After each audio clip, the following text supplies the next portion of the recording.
Hi friends, एका डेस्टिनेशनवर आलो होतो. एक लोकेशन होतं, काम होतं, थोडं महत्त्वाचं काम होतं त्यांना भेटण्यासाठी. पण खरं सांगतो, एवढं डेंजर जंगल कोणी नाही इकडे. ते साहेबांनी इकडे फार्म हाऊस घेतलेलं होतं, तिकडे त्यांना भेटायला आलतो. आता निघालोय सातारा. ॲक्च्युली आम्ही आता खारेपाटणपासून आत आय थिंक 20 किलोमीटर 20-30 किलोमीटर आहे. आणि हे बघा, धीरज शेठ अक्षरशः घाबरलेले आहेत. एवढा रस्ता डेंजर, कोणी नाही. हा बघा गेल्यावर. पण तुम्हाला खरं सांगतो मित्रांनो, मीही कोकणात राहतो, पण अजूनपर्यंत मला कोकण कळलं नाही.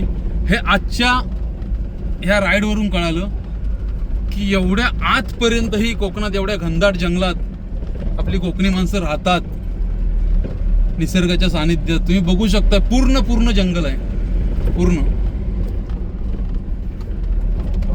आणि असं एवढं निसर्ग सौंदर्य मला वाटत नाही जगाच्या पाठीवर कुठे असेल.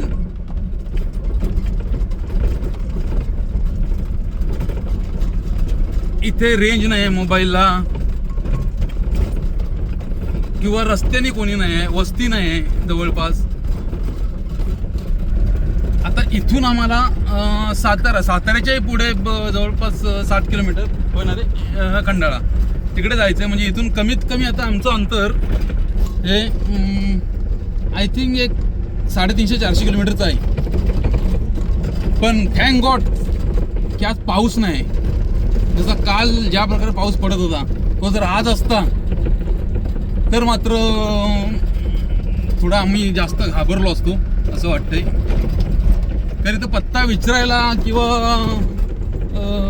रस्ता समजून घेण्यासाठी इथं कोणीच नाही सांगायला.